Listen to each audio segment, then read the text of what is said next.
10 after 4.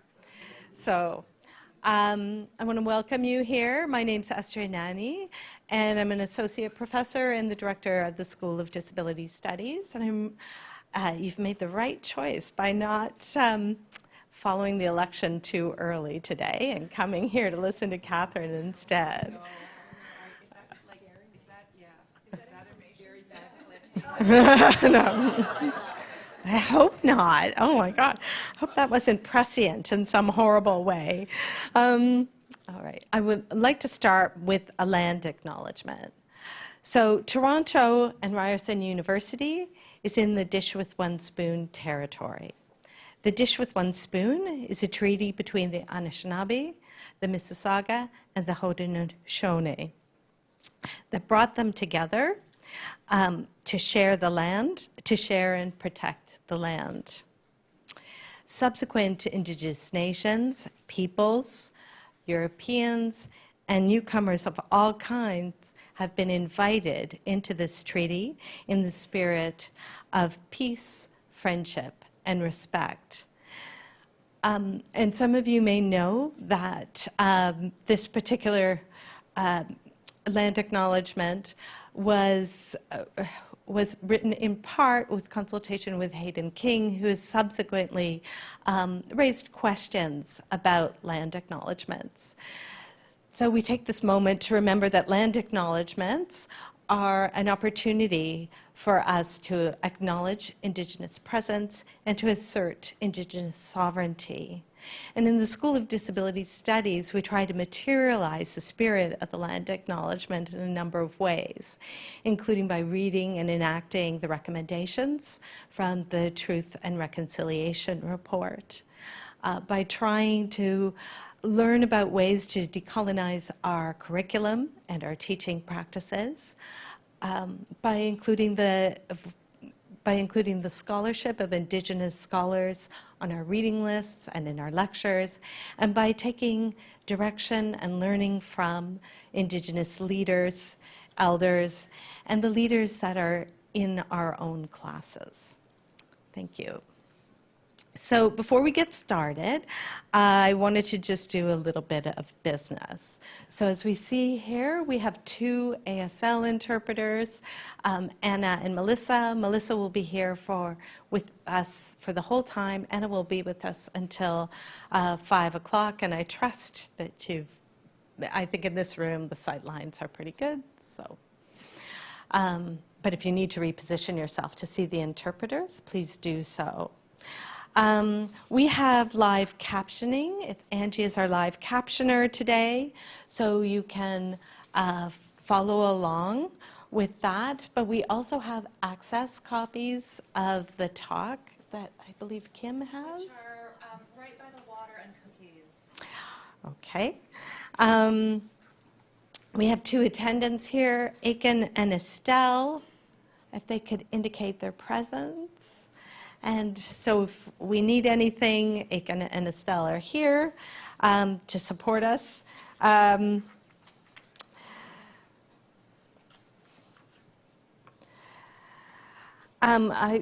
We're striving as much as possible for this to be a relaxed space, so move around, stretch, comment, request support as you need to. And the last word I have around business is that there are washrooms just directly across from this room. There are 2 gender-specific washrooms and 1 all-gender accessible washroom right across the way. We have snacks over there. So again, in the spirit of a relaxed room, please do eat those snacks. I wanted to thank a couple people around today's talk. First, I wanted to thank Patty Douglas, who came to me in the summer and said that Katherine was coming to take part in a SSHRC-funded research project, Restoring Autism. And we're very happy to have Dr. Patty Douglas from Brandon University using Ryerson space, but so thrilled that she told us about Katherine, and so we absolutely took advantage of her suggestion. I also wanted to thank the Faculty of Community Services, who's given us some funds in the form of student engagement funds that partly went to fund this event, but have also supported the accessibility of this event. So in a time where universities are struggling with budget reductions and the university spaces as we know it are being commodified or drawn back in all kinds of ways, it's really significant that our faculty chose to prioritize accessibility as part of a larger equity project. It really speaks to how they're committed to including many students and diverse publics in conversations about life, death, and disability. So I wanted to acknowledge that. Forgive me as it takes me just a minute to see my notes. Okay. The other thing I wanted to mention is that this event is being live streamed and it is being recorded. And the reason that it's being live streamed is because our students in the School of Disability Studies are situated across the province and across the country. So for them to be able to participate in events like this, we have to record them so they can watch from the comfort of their own home or their workplace, or they can watch it at a time that suits their work and family schedules. The School of Disability Studies offers what we call a degree completion program. It's a four-year, an honors Bachelor of Arts in Disability Studies that students who hold a community college degree can engage in. Increasingly, we are spreading our tendrils out into the university through elective courses and liberal studies courses. So in the school, you can take courses, or at the university, you can take courses such as Mad People's History, The History of Madness, Rethinking Disability in Education, Cripping the Arts, and our latest offering, Whose Life Matters. So we are making a difference on campus. Our students traditionally have been people with deep roots in disability services. They've worked with and they've supported disabled people. But recently we've started to see a change so that we have more students whose lives are touched by disability, madness, neurodivergence, and deaf culture in ways that are very personal. They come having been acquainted with the disability politic. They have an emerging understanding of disability rights and politics, and they are eager to make social change. So in that light, Katherine is a very fitting speaker for them. There's no one better than someone who puts young disabled people at the heart of her scholarship around life, death, disability, and the human to speak to our students. Katherine's presence here, as I said, was spurred by KATY, but it revives a tradition within the School of Disability Studies of the Unexpected Visitor series, where we hear that there's an international guest coming to Toronto. We invite them for tea, and before they know it, they're giving a public talk. So, I'm sure everyone here knows Katherine. For those following online, Katherine is a professor of critical disability studies and psychology and the chair of education at the University of Sheffield. If you read her bio, she speaks to having a deep passion for disability studies, disability politics, and is committed to organizing that asserts the humanity of disabled people and the full inclusion that that entails. My experience of Katherine is as an exceptional scholar whose work around disability intersects with childhood, education, policy, among other many different areas. Her work is critical and defines the fields around disabled childhood studies and critical autism studies. She's a deeply collaborative scholar who works with a merry little band of academics in the UK, that some of who we know very dearly, but also who works with disabled people in the process of knowledge production and critique. We share a love of serial drama, and maybe you'll mention that. And there's a big onus on this crowd to tweet this talk, because without Katherine in the audience, I don't know that the social media presence will be what it should be. Thank you, Katherine. Thank you. Oh.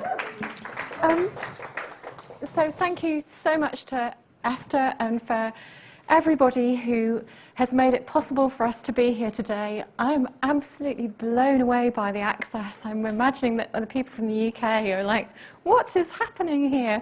It's absolutely fantastic to see that. And in the spirit of access, just to confirm that I will say all the words that appear on the slides. Please do tell me if I need to slow down. And I feel a little nervous, and that makes me go a bit quicker, I think. And I was thinking about why I was feeling a little bit nervous, and one reason was because I saw somebody on Twitter saying, one day I will be able to go to the mighty Ryerson University and be at the sort of home of disability studies. And I think I have that sense of being in a place that is so known for scholarship and activism. And we've had turbulent times in the UK politically and in disability studies, and the solidarity of Ryerson with us in the UK has been very much appreciated in those turbulent times. So today, this is the other reason why I'm a bit nervous. I'm talking about a co-produced project, and so I'm feeling the responsibility. All of my work actually is in partnership with other people, so I always feel that responsibility of representing the views and the work of other people, but actually I feel it even more so today. So I will be speaking as we, because I'm representing the work that we have done. And you're going to hear a little bit more about the people working on the project in a moment. But I have a great big list of names on the slide, and I'm just going to mention Kirsty Lydiard, who you know very well because she was here at Ryerson, and Dan Goodley, and I'll introduce you to the rest of the team as we go on. But just to say, I hope that I can do them proud, and that's why I might be fast and I might be nervous. So in the talk, and do feel free to interrupt and join in, and if you want to. I'm going to talk at the beginning about the politics and the practicalities of doing co-produced research with disabled young people. And we're going to focus on their contributions as what we describe as theoretical provocateurs. And we centre this discussion on an economic and social research council, a bit like SHIRK, but the British version. So it's an arts-informed, co-produced research project that's brought together a co-researcher collective of disabled young people.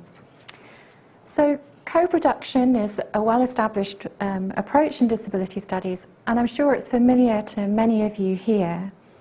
But we want to try and explain how the young co-researchers have led us to develop inclusive research practices that engage with online methods in what we hope are innovative ways. Okay, so first of all, what is living life to the fullest? So Living Life to the Fullest is a project exploring the lives, hopes, desires and contributions of disabled children and young people with life-limiting and life-threatening impairments and their families. So we understand life-limiting and life-threatening impairments as typically bringing about shorter lifespans, and so much of the young people's stories have focused actually on their desires to build futures in for a range of reasons these futures can be denied. So Living Life to the Fullest is built on the ethical principles of disabled children's childhood studies. And disabled children's childhood studies actively positions the voice of children and the experiences of disabled children and young people at the centre of the inquiry. So we're working in partnership with disabled young people and their families through the Co-Research Collective, a group of disabled young women who are co-leading the project. I will introduce you to them in a moment. So co-production to us means working collaboratively to produce outcomes that would not be possible if we worked in isolation on our own as university researchers and academics. For us, it's not a process about or for disabled children and young people, but conducted with and by them. So the research questions, methods, strategies of analysis, as well as plans for impact and public engagement, should all reflect the ambitions of disabled children and young people, their families and our community research partners. So, as an example, we wanted to think about incorporating disabled children and young people's views even before the project started. So with permission, we posted a series of accessible questions via a short animated film to Facebook on pages where disabled young people's organisations were. So we wanted disabled children and young people to be able to comment on the questions that we were thinking about putting into the grant application. And so we asked them, what should we be asking questions about in the research? Who should we be asking? What aspects of your life go unnoticed that you would like to see explored in this project? What would enable you to participate in our research if you wanted to? How can we make it easier, more appealing for you and other young people to take part? What do we need to get right in our project? What could we get wrong? In working in this way, we wanted to contest the routinely disablest and elitist ways in which research funding bids are generated and how the funding is allocated. Most importantly, here is our co-researcher collective. So a group of fabulous young women who are co-leading the project. So the co-research collective are all young disabled women between the ages of 19 and 30, and they identify as living with life-limiting or life-threatening impairments. So we have Sally Whitney, Emma Vogelman, Ruth Spur, KATY Evans, Lucy Watts and Carrie Aimes. In recruiting co-researchers, the only criteria placed upon participation was a desire to explore young disabled people's lives and contribute to the process through undertaking project-related activities of the co-researcher's choice. We were really lucky in that we met up with Lucy Watts MBE, that means a member of the British Empire, so it's an award that the Queen gives to you. It's quite, not many people get that kind of award, and Lucy's only 23, so it's even more unusual. And she is a prolific disabled campaigner who currently serves as an ambassador on the national charity Together for Short Lives. She's the co-lead researcher on our project, and she guided us to the benefits of online spaces towards building meaningful relationships with disabled young people. Lucy explained to us how virtual environments are critical to her advocacy work. And in short, we listened, and this conversation significantly shaped our inquiry moving forward. So, I'm really hoping this is that heart-in-the-mouth moment when you think, will the technology work? So, I think the best way to introduce you properly to the co-researchers is to let them speak for themselves. Right, fingers crossed. Living Life to the Fullest, the Co-Researcher Collective. Produced by Emma Vogelman, Sally Whitney, Carrie Aimes, Lucy Watts MBE, KATY Evans, Ruth Spur, with Kirsty Vidyard. In association with Purple Patch Arts, Good Things Foundation, DMT Pathfinders, iHuman, University of Sheffield, and with thanks to the Economic and Social Research Council. What is the Living Life to the Fullest project? Oh, it's The coming. Living Life to the Fullest project is a research project which seeks to forge new understandings of the lives, hopes, desires and contributions of children and young people labelled with life-limiting or life-threatening impairments. Why is researching the lives of disabled young people important? Research is important because we need to evidence, quantify and qualify a certain topic, subject or issue in order to build upon and better understand it. Research is the cornerstone of all society. It's what we use to build our services and our actions upon. So it's really important that we research young disabled people and our needs, wishes, views and our lives and our contribution to society. Living Life to the Fullest is co-led by the Co-Researcher Collective, a group of young women with what are known as life-limiting and life-threatening impairments. The Living Life to the Fullest Research Collective does exactly what it says on the tin. We are looking at the lives of young disabled people to see how and if they are living them fully. How was the Co-Researcher Collective established? I'm a part of Living Life to the Fullest as a lead co-researcher as part of the Co-Researcher Collective, which means I'm part of the research management team. When I joined Living Life to the Fullest, I was tasked with creating a co-researcher collective of young people, and I'm really proud to say we've achieved that. We have some fantastic young disabled people as part of our research team. We are here to be integral to the design, the collecting of data and the writing up of that data and the writing up of the whole research project, but also in disseminating that. In the Co-Researcher Collective are Emma Vogelman is a law graduate, activist and writer. Sally Whitney has been living with life-threatening illnesses since she was 17, but her life is made much fuller by her assistance dog, canine partner Ethan. Carrie Aimes is a 29-year-old full-time wheelchair user, blogger and writer.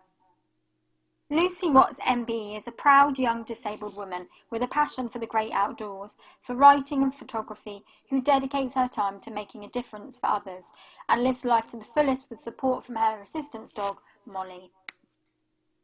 KATY Evans is a disabled young woman. She is a disability studies graduate and now works with a number of third sector organisations. KATY is rarely without her canine partner, Folly, who is her assistance dog and 24/7 comedian. Ruth Spur is a disabled young woman and blogger whose blog is entitled Ruth's Bucket List, a Spoonie's Journey Through Life.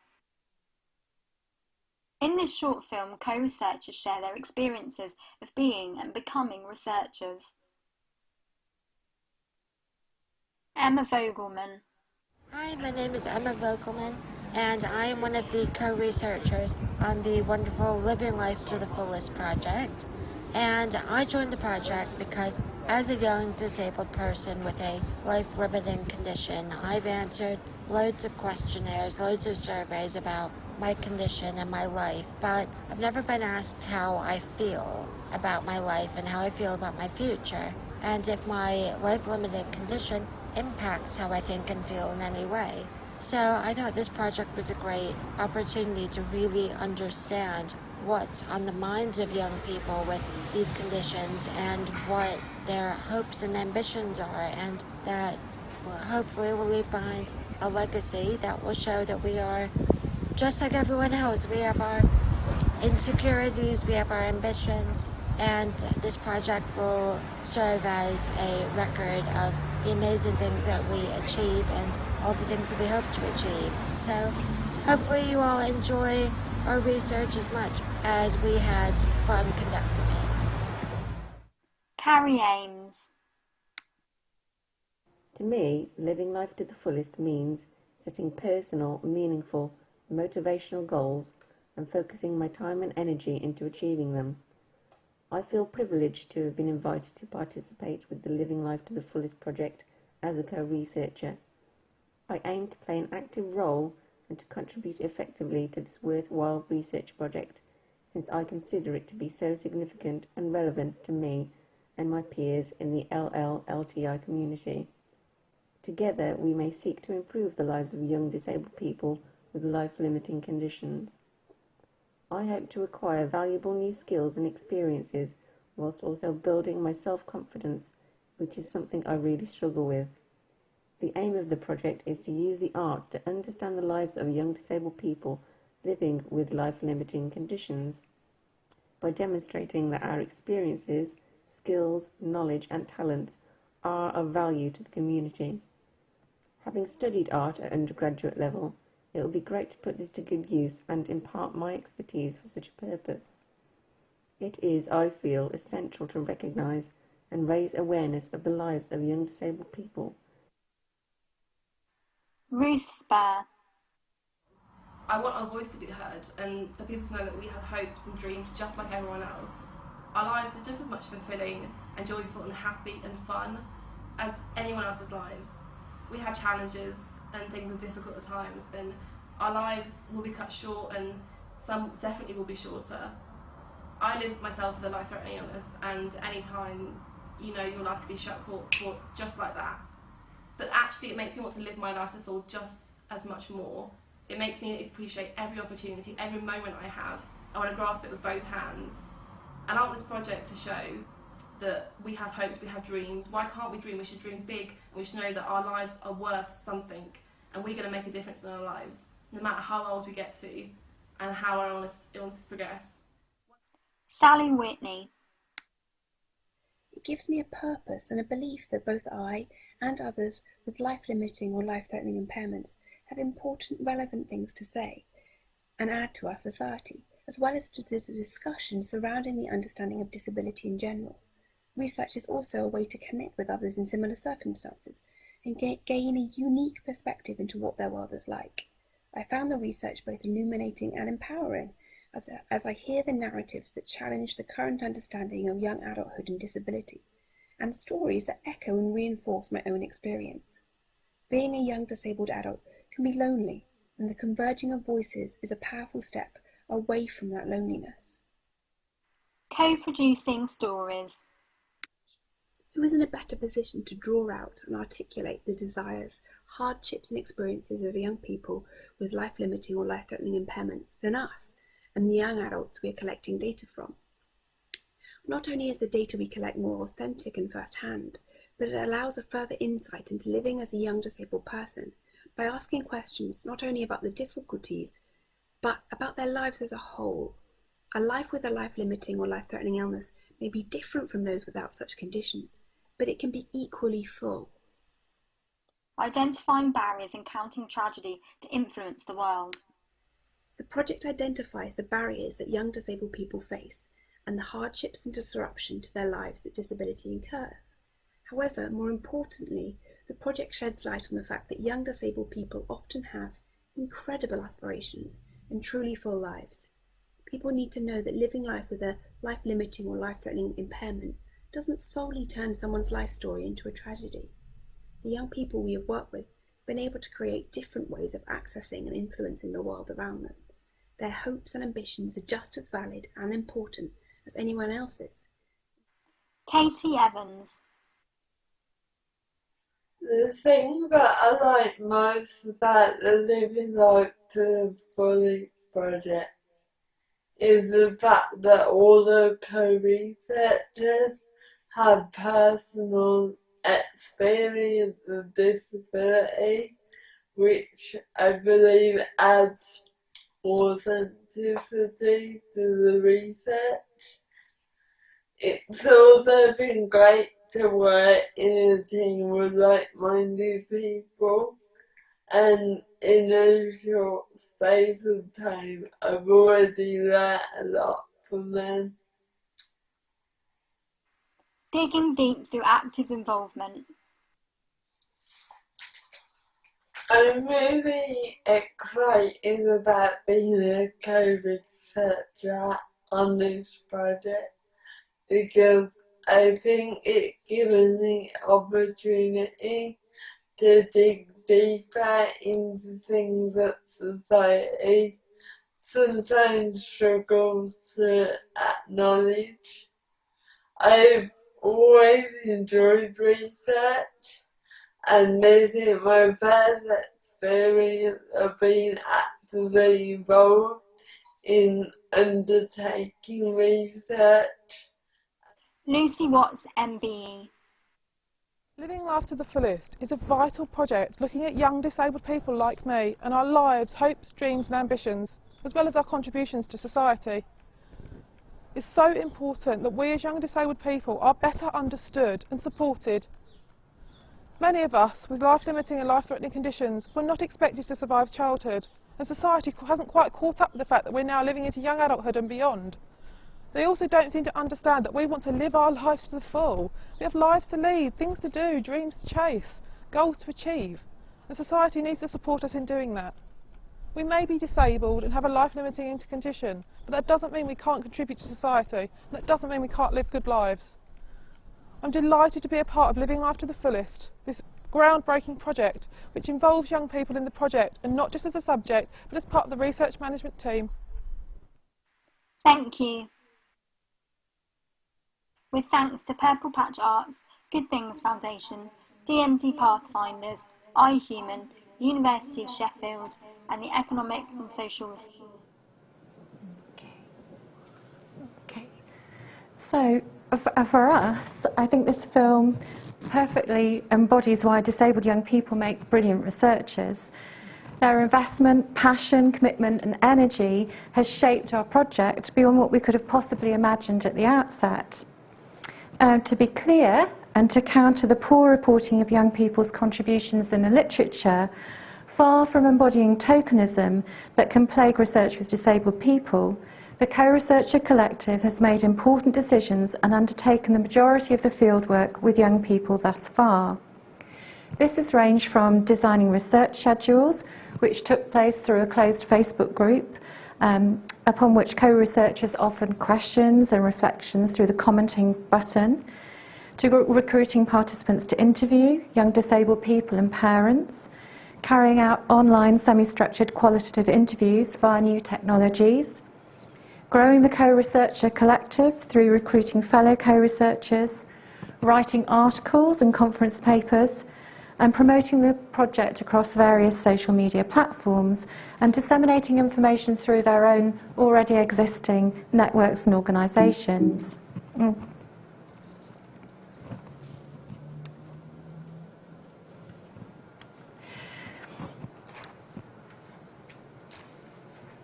sorry. So, to give an example, I think people are often very interested in exactly how we did what we say we did. So I want to talk a little bit about how the analysis was done. So we held a 3-day analysis retreat, and I think you can see Kirsty in the picture there. So that's quite difficult to organise, I have to say. That's quite time-consuming, finding accessible accommodation, finding times when people can get together. It sounds like, oh, we just organised a retreat. No, that was not how it was. That's a lot of work. But the young co-researchers, up until this point, had not met one another in person. They've been doing everything online, and they really wanted to have a chance to meet together. And so they were in a hotel in Milton Keynes. Perhaps I shouldn't say of all places, but if you know the UK, Milton Keynes is not like your, Kirsty would say it was because she grew up there, but it was a really good geographical place to be. And they spent time looking through the transcripts. We had a conversation beforehand about whether we should do some sort of training in thematic analysis, and we decided no, we shouldn't. But the co-researchers spent a lot of time looking at the transcripts, thinking about them, discussing them over the period of time that they were there. I think when they weren't in the bar having cocktails, that was the other thing that was happening. And so they did create a thematic analysis, but they led the discussion, and they inserted their own lives and experiences into the analysis. And many of the questions generated through discussion and later adopted in the analysis emerged from a deep lived understanding of what it means for co-researchers to live as young people with short lives. As interlocutors and co-constructors of participant stories, co-researcher identity, subjectivity and embodiment became integral to the dialogical process of storytelling and narrative analysis. We would argue then that co-researchers in Living Life to the Fullest are positioned as theoretical provocateurs and theorists in their own right. Through their analysis, activism and writing, they're challenging us to consider the meaning of life, death and disability. Now, on the slide, there are lots of images of conference papers and one accessible summary of a conference paper. So, on the slide, you can see that we routinely co-author and publish theory together. So, practically speaking, this involves online discussions about the article's content via Skype sessions, followed by each of us contributing to a Google Doc in order to write accessibly together. So when I was talking today about, can we have a Google Doc? I'm now obsessed with having a Google Doc. This is the best way of working. Everyone needs to have Google Docs. Never write anything in any other way. And the great thing about a Google Doc is that you can write into a Google Doc at 2 o'clock in the morning or 1 o'clock in the afternoon, and you can do it at your own pace, in your own time.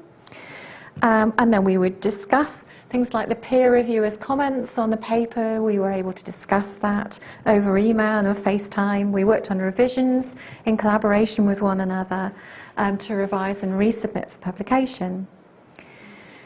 So our emphasis here is to try and disrupt academic writing as an inherently ableist activity and to reframe it to acknowledge the contributions that can come from a myriad of different forms.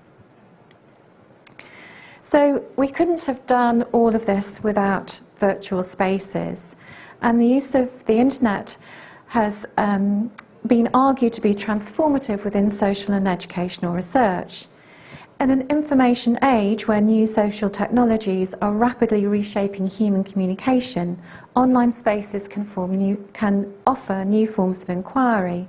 And as Seymour argues, online and electronic research methods can substantially enhance the development of methodologies that relate more closely to the needs of research participants. And we would extend this to researchers.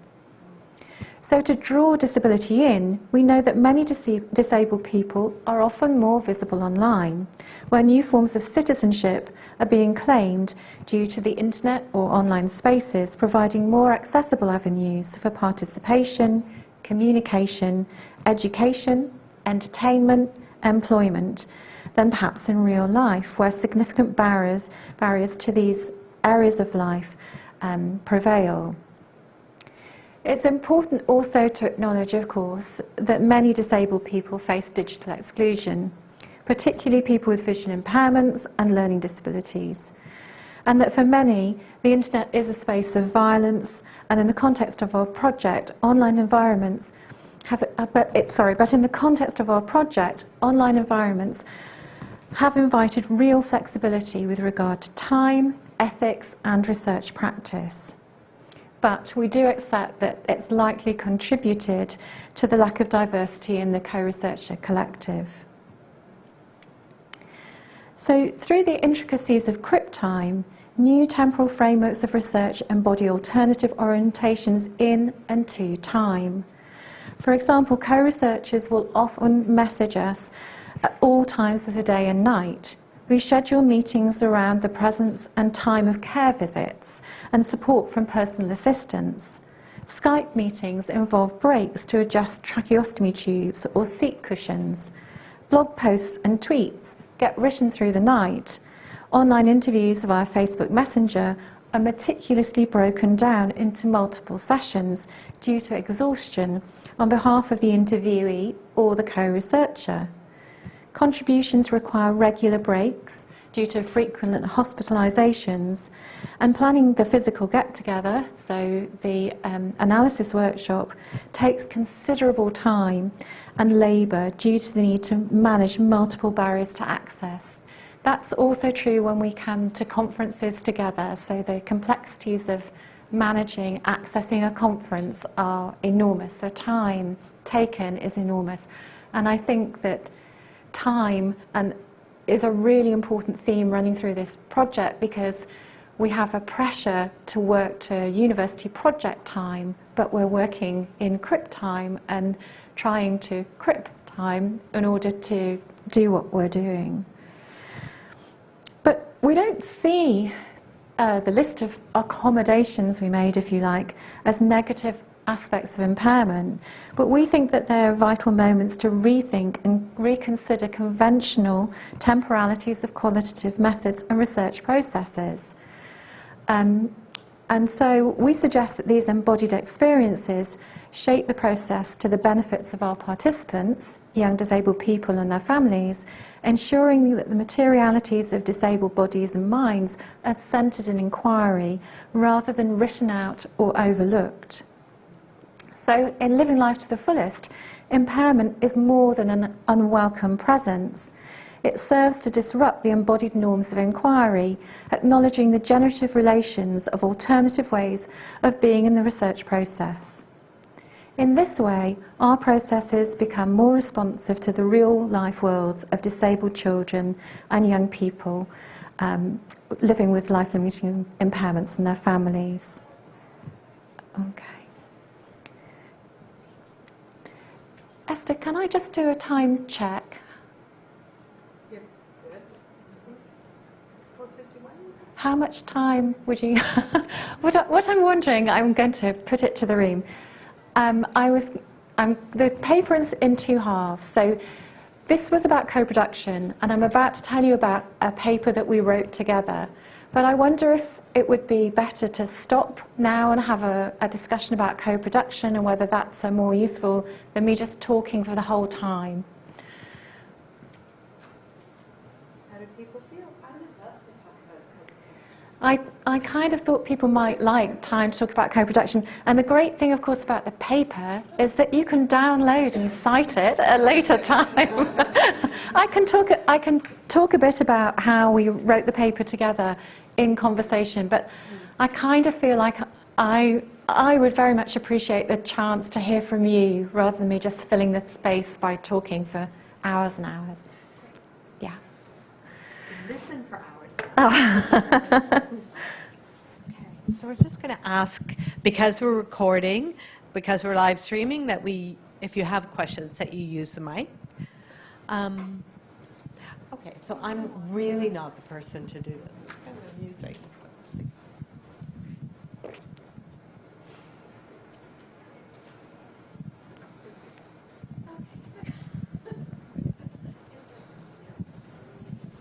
I actually would love to hear about how you wrote the paper together.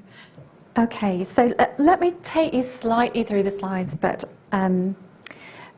what... Just to tell you, okay. I think...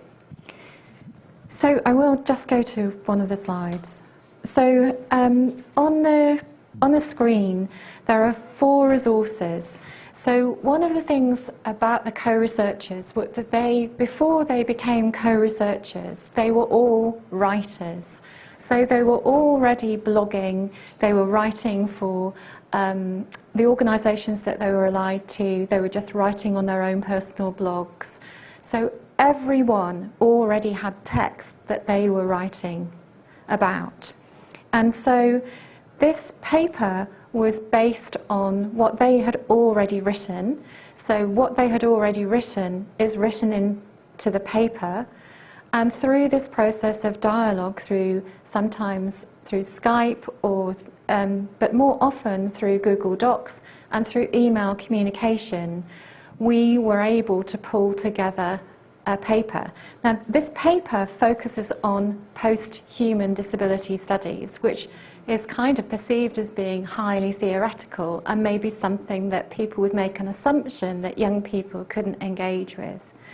But through that process of dialogue and there's a response. Hang on, just go to the end. So this is an example. I'll just read the text on the slide. I would go so far as to say that Ethan has taught me how to be a better person. Ethan is Sally's assistant's dog. He has showed me what total acceptance is, regardless of ability or disability. He has taught me how to live a life that is more in the present and unburdened by the worries of the future or shortened life. And this is a correspondence in the writing process. So Sally was responding to a section of the paper. So there was a lot of back and forth in the writing of the paper.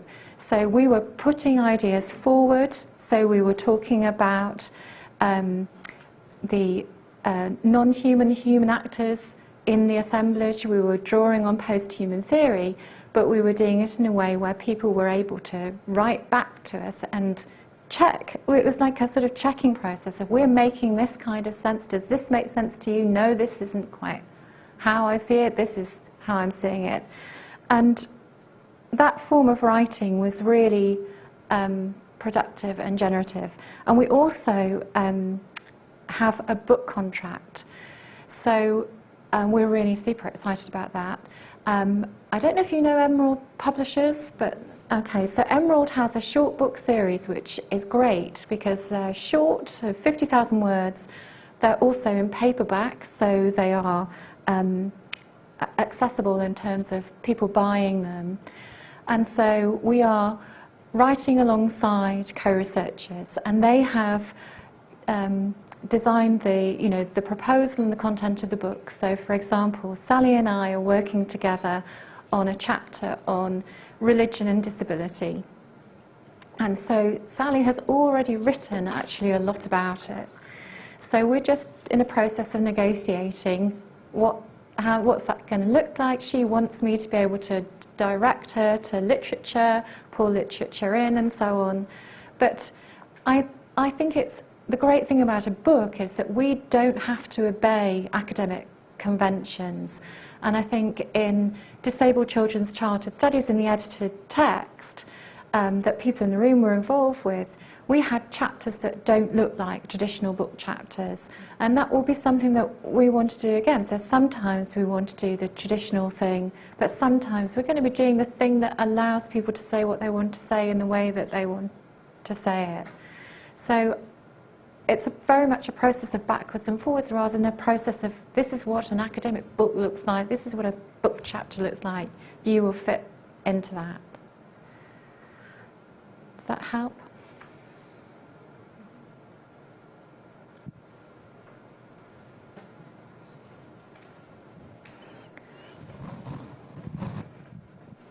So forgive me if I missed this part, but I know you recruited women, young women, for this project. Were you intending to just have women and also white women? So in your recruitment process, because you mentioned barriers and limited access, just I guess my question is about your recruitment and how you got those participants and maybe why, or have you, I know you were thinking of it, and speak to that just a little bit more, and men and all the different genders and stuff. Well, when I showed this film in Australia, someone popped their hand up right at the end and went, "Where are the blokes?" and I actually, that's not one of my concerns about diversity, because in the literature that does exist in terms of thinking about people with life-limiting, life-threatening impairments, there's a lot of stuff about young men living with Duchenne muscular dystrophy. So I feel that this is a response to the fact that male voices have dominated in this space. So I feel I can answer the gender question okay. The fact that they're all white, middle-class-ish, is more difficult. And I think that that's a limitation of the fact that we were kind of doing a snowball sampling type thing. So a lot of people knew each other who knew each other, or they knew somebody who had connected us to it. So I think we are acutely aware of that. And we were also acutely aware of the fact that people who would be labelled, in the UK we would say learning disabilities, we say intellectual disabilities, aren't represented in this co-research collective. And so Kirsty in particular was, I think, very keen that we think about ways of attending to that. And so we're working with a special school local to us And we're working with a group of young people, and they are going through a process where they are doing research alongside Kirsty and their teachers. So they are setting their own research questions, and they are a little research collective in a special school, and that includes children who would have attracted those labels, and it will also come from more diverse communities. But no, I can answer gender. I can't answer the other bit. Sorry if I missed this too. So the recruitment of women was intentional? No, it wasn't intentional. Okay. It was just wasn't intentional, but it's entirely justifiable. Okay, got it. Thank you.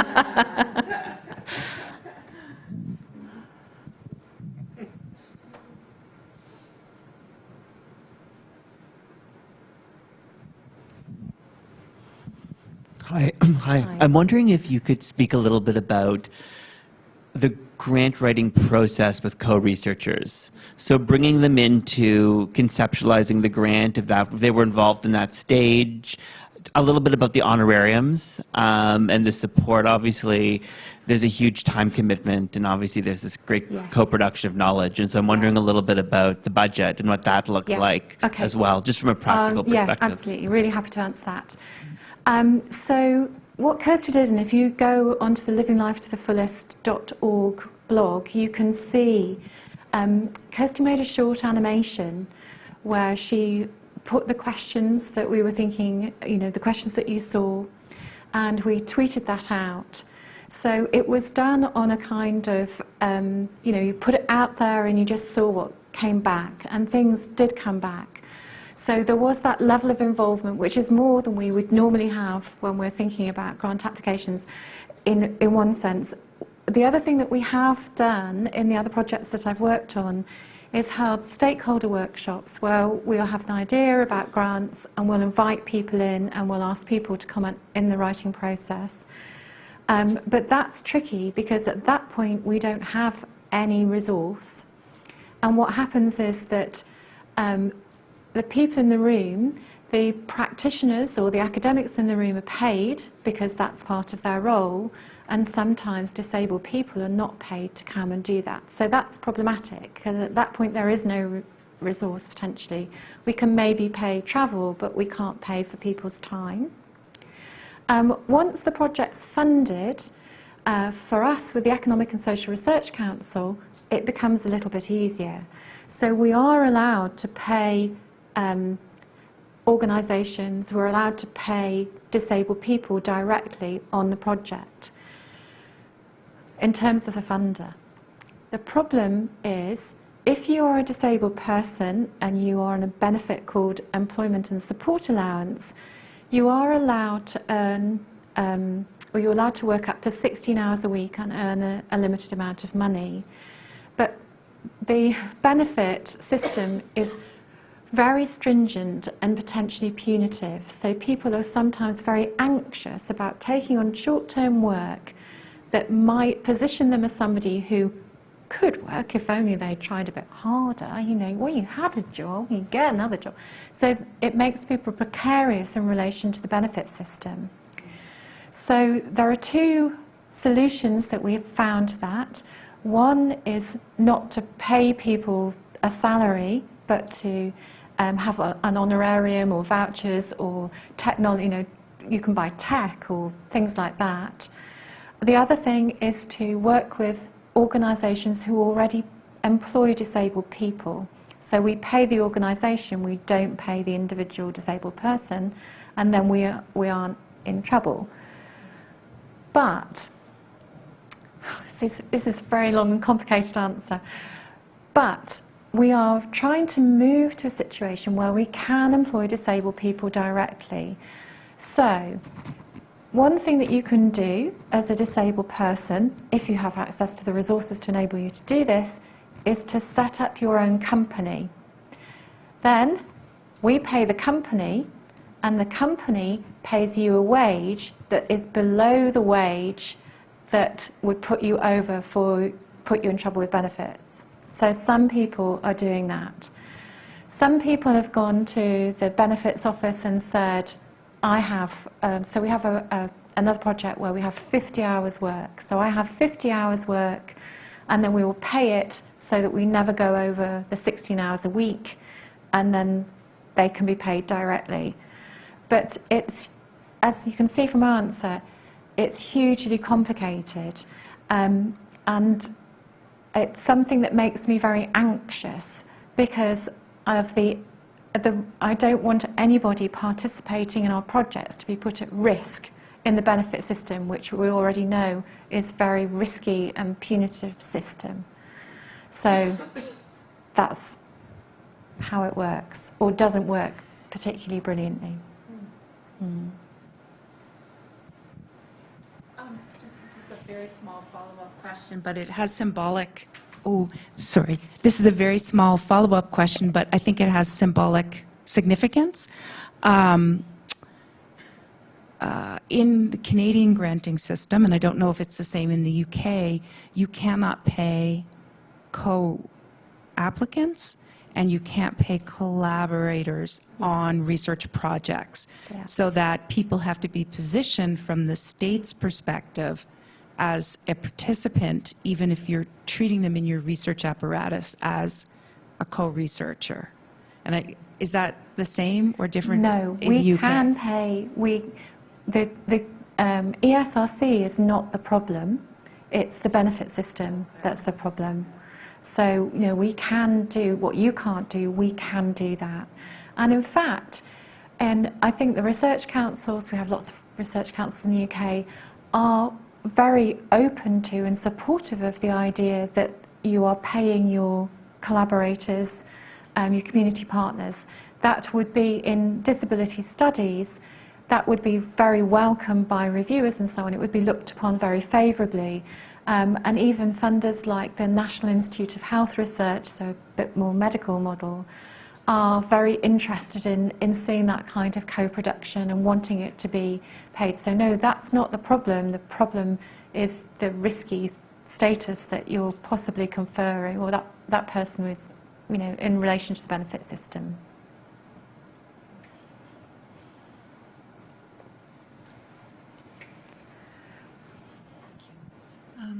Did you have any issues about consent in terms of submitting to your grants when you've got this sort of unusual, in a typical grant situation of who's being interviewed, who's participating, are they properly informed?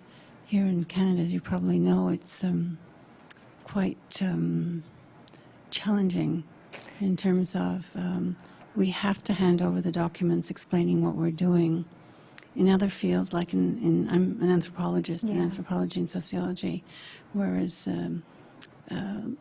people in literature, people in psych just lie to their participants or mislead them or don't discuss it. And I wondered if you had any challenges on that issue. Well, the first challenge actually, to give you a background, that the origin story, if you like, of this project goes back to a project that Dan and I worked on back in 2008, 2010, and we were asking what life was like for disabled children and their families after there'd been big policy changes for children in the heady days of the Blair government, which wasn't, at the time we were quite critical, and now we look back and we think that was amazing. But and there were 3 families in that project who had children with life-limiting, life-threatening impairments, and we felt that they had been marginalised within literature, that there was, because of the sort of phrase, not dead yet, and the dissociation of disability studies and death, not disability studies sometimes not being very comfortable way back then and thinking about death. So we struggled to get it funded.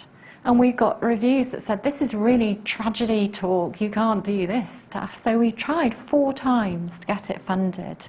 So that kind of tells you something about how people feel about talking about people with young people, especially children with short lives. In terms of the ethics process, we're quite experienced and understand how our ethics processes work, but we did have to put in extra layers. So we had a distress protocol which indicates, what should happen if one of the participants became distressed or if one of the researchers became distressed.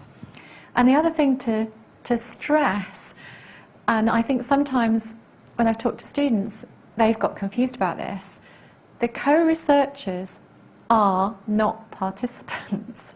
So sometimes people behave as if, well, how are they allowed to be on that film? Because now they're not anonymous, because they can't conceive that a disabled young woman would be a researcher and not a participant.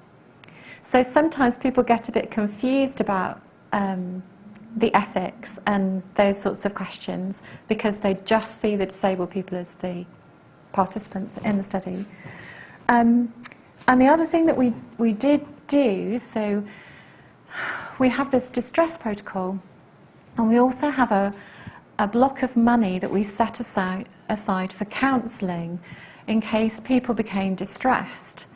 But what we didn't do was say to people, oh, we'd like to interview you about your life, and we think it's probably really tragic, so we've got this money, just in case. So we made a decision that we would only introduce that in a situation where we felt that that might be appropriate, that we wouldn't, I can't quite imagine being interviewed about my life and someone saying, I expect after you've spoken to me, you'll need a bit of counselling. So, we thought that was not the way to go. So there were kind of additional layers. And also, I think the other thing that was challenging, which is a kind of ethical issue, was the developing the interview schedule with the co-researchers, because they wanted to be much more direct than we wanted to be. And we had lots of conversations about the ethics of the questions, were we okay with the questions? That now we've set up a co-research collective, can we say we're not okay with the questions?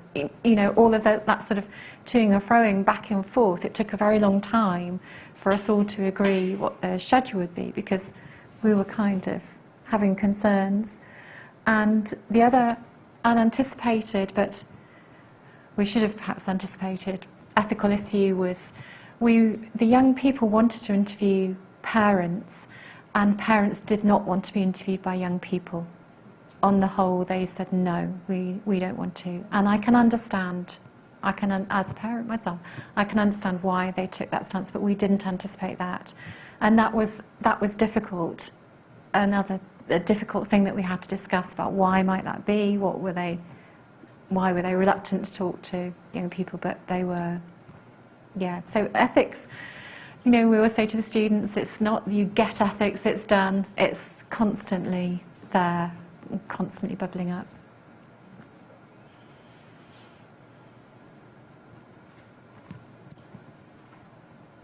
Hi there. I was intrigued by your comment about when you were talking about the collaborative analysis and not necessarily providing teaching related to thematic analysis. And that made me think, and I can tell you about the context of the research that I'm talking about sort of leveling the playing field, so to speak. Because as soon as we're talking about research, it already comes from a certain idea and there's certain structures in place, et cetera, which I know we're trying to disrupt with research in this vein.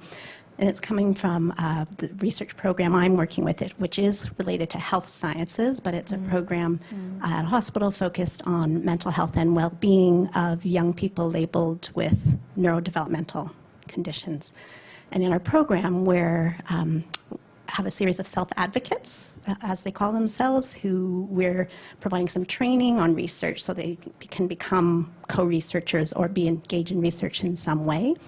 And even in the process of setting that up, as well as with some parents as well, it raised so many sort of ethical and also problematic issues related to co-research about even the terminology we're using, even if we thought we were explaining things in clear ways. The funding structure had particular expectations because we're within healthcare research federally in Canada. There's an interest in what they call patient-oriented research. But the things that need to be in place for these patients to be co-researchers are quite challenging for people labeled with intellectual and developmental disability. So it took advocacy on our part, as well as the hospital-based institution, who was expecting them to do all these trainings, just like a student would or other trainees. And so we had to push back because it actually was causing distress and anxiety, and it's a mental health facility on top of that. So we've created a training program to at least introduce the self-advocates to certain terminology and why we need to go through ethics and what that's about, etc. So I guess it's more a comment, but maybe a question, particularly with the population that I'm thinking about where we're sort of providing education and training about research and how to do thematic analysis. What does data generation or collection mean? What does research ethics versus they're driving the way things are done, or they want things to be done, and how, what, I guess some strategies are, like what do we need to think about co-researchers when we're working within these structures already? And these self-advocates were great because we gave them this training, and then we had them walk around the hospital to different researchers who were doing like genetics testing and all sorts, and they'd ask them, you know, great questions that forced these scientists to answer in ways that they could understand as well.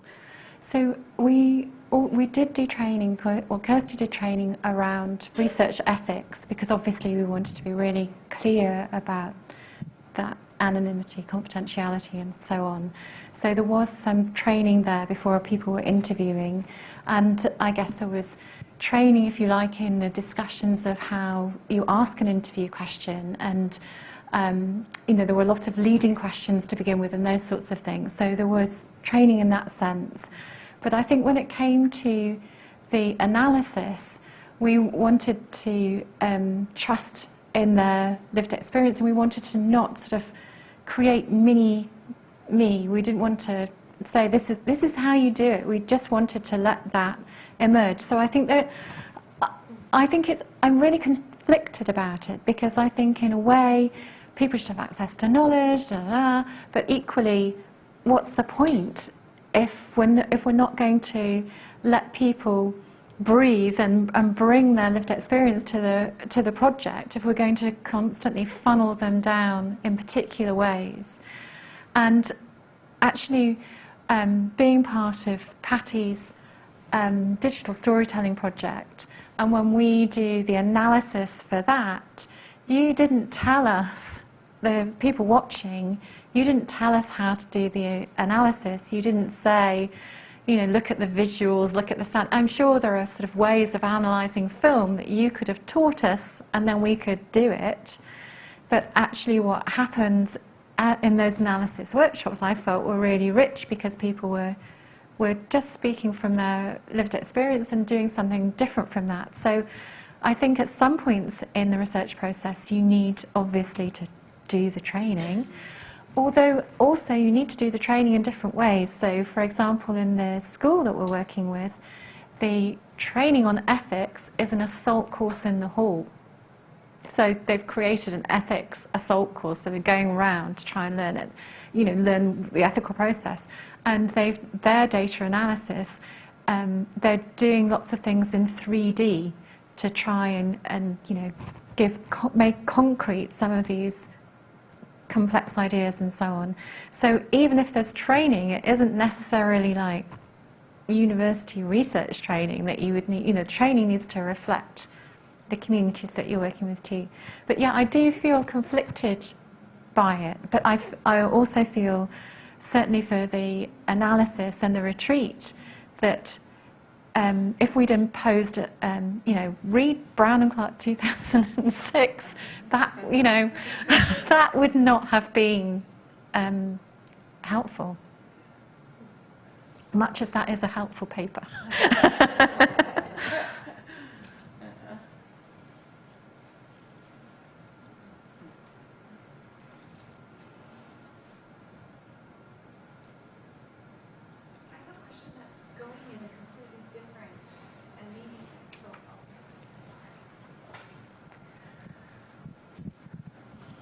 I don't know if it's a question or a continuation of a conversation that we were having through some of our workshop, and our meeting today. But and maybe your group is talking about it in the substance of your paper. But what strikes me, so in autism, sort of from a cultural standpoint, there's a narrative of hopelessness about living an autistic life, that if you're not sort of recovered or trained out of your autism, then your life is a hopeless life and there's no future.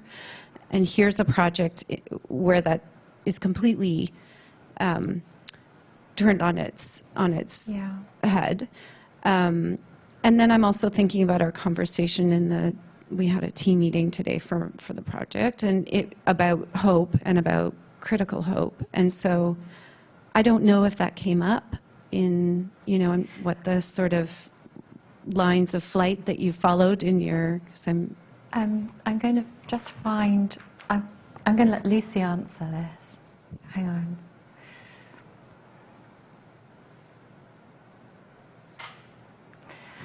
So, Lucy says, I'm 23 years old, an age, if I went by my prognosis, which I should never have reached.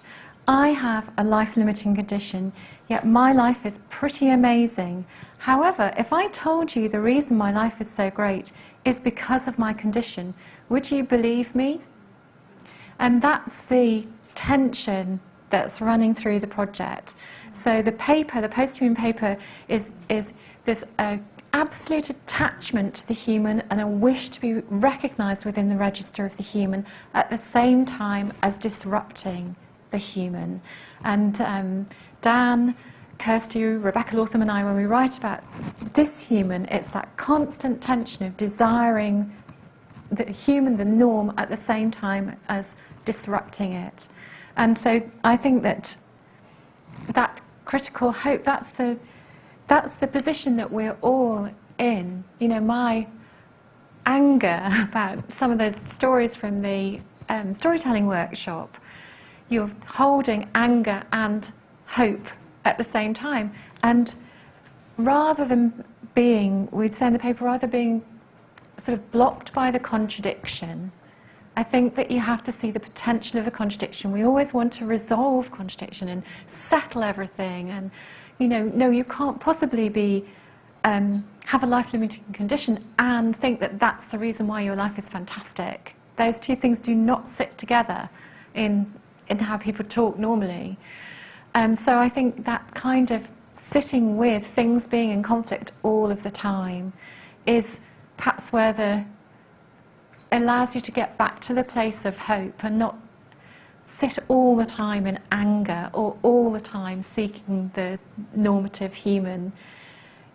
Sitting between them is probably the best we could do. Yeah.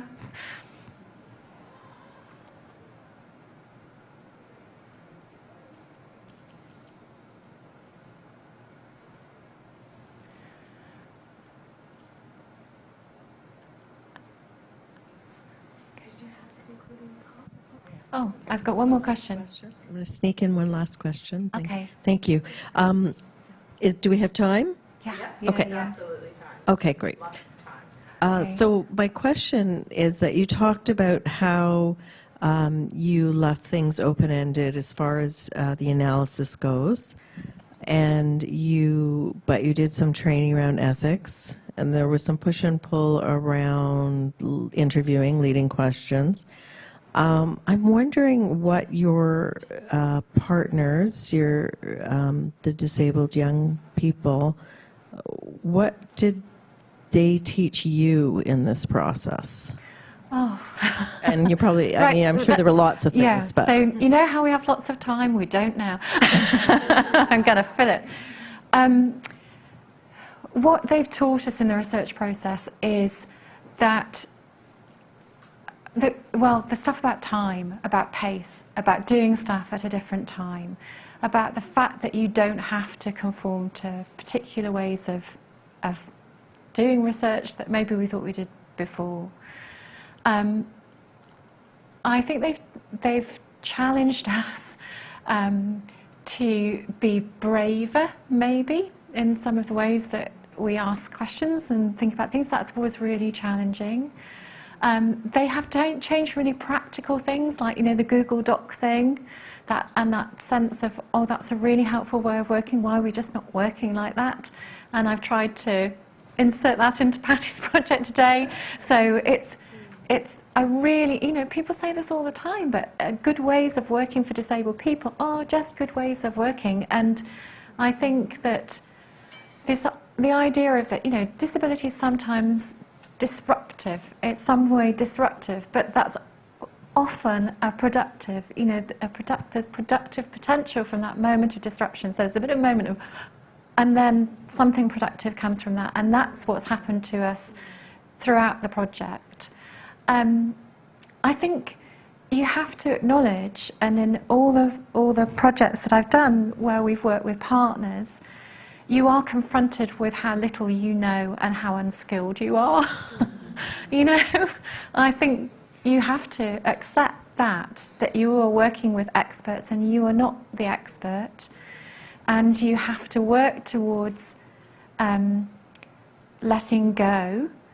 And then there's a similar, we're back to that tension thing, sitting with two things at the same time, because you're wanting to let go and give control at the same time as you have a funder who expects you to finish by such and such a date, a university who expects you to publish a certain number of articles in a certain particular format. But I think working this way gives you the confidence as well to push back more, maybe. I think that we are probably more or less compliant as a result. Yeah.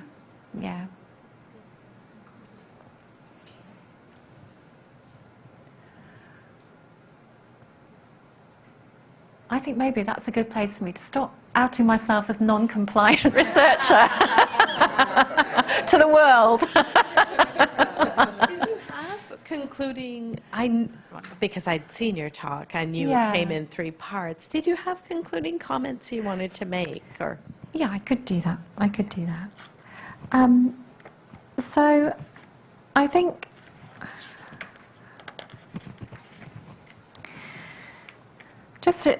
I'm kind of repeating myself now, so forgive me, but it's about working with young people and children. It's about being open and responsive to their lives, needs, desires, ideas and ways of working.